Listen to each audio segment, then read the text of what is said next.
Okay, here we go. Just a quick little video. Let's do this the way we did the other ones. Implicitly, we're going to do one piece at a time. We're going to do this first piece, and we get 18x squared. And then the next piece is different than it's been in the past.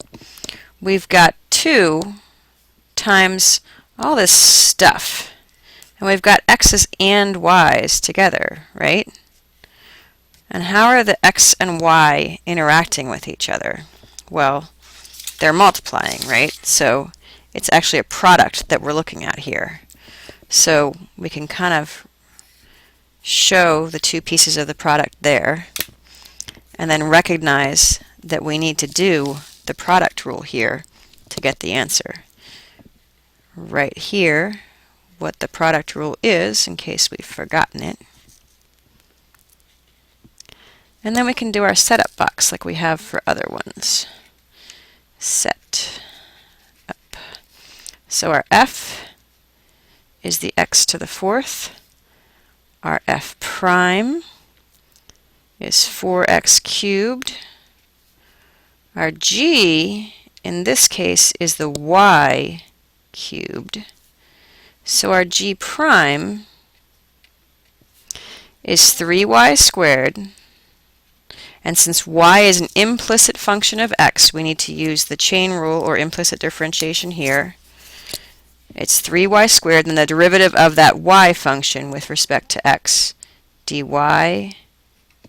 dx. Okay, so let's put all those pieces in where they go with the product rule.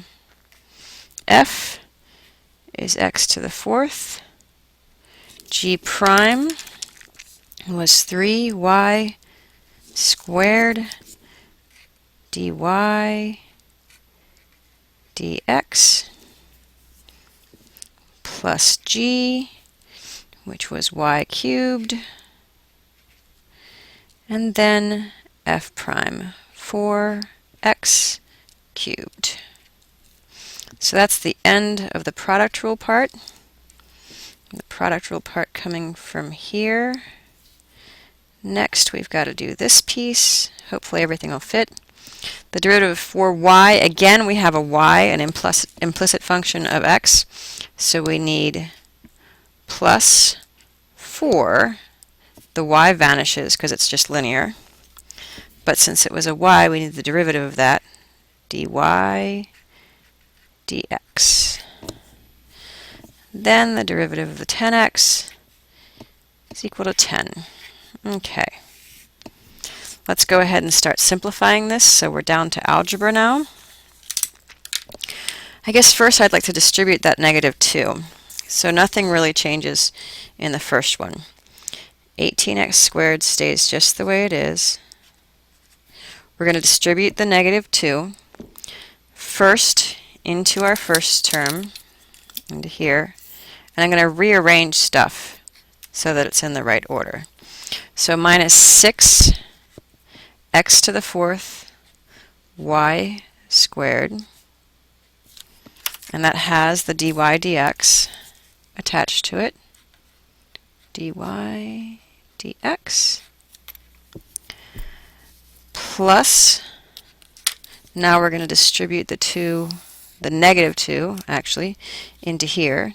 So it's not a plus, it's a minus. Excuse me there.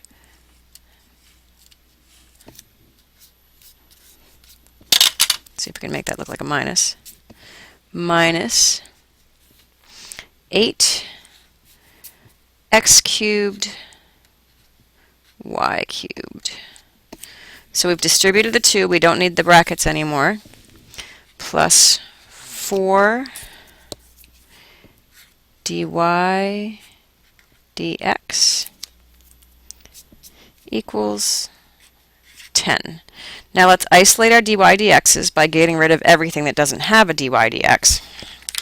So we're going to take this one and move them over there and leave the things with the dy dx's on this side.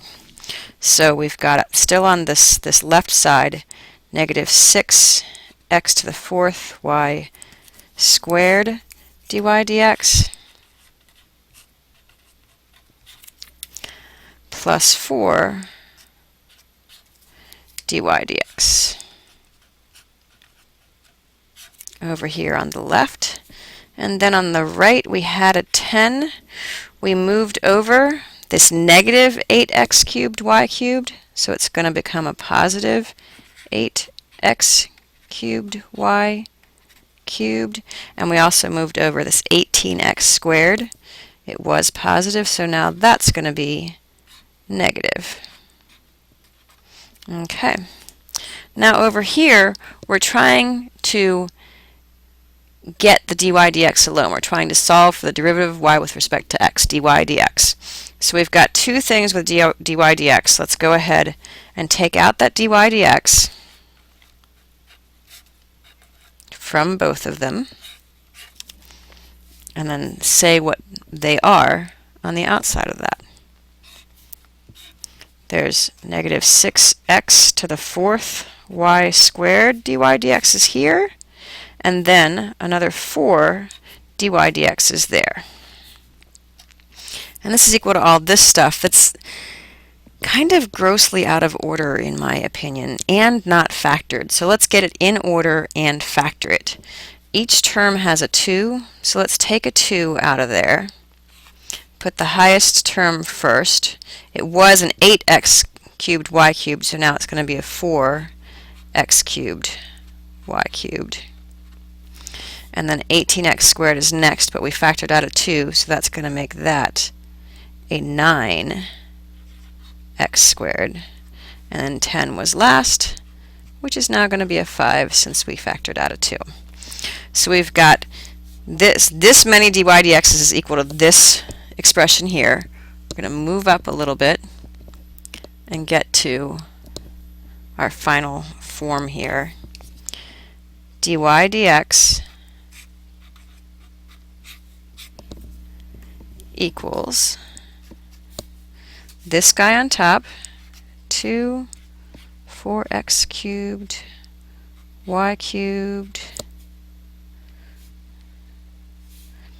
minus 9x squared plus 5, all divided by the stuff that was multiplying by dy dx before.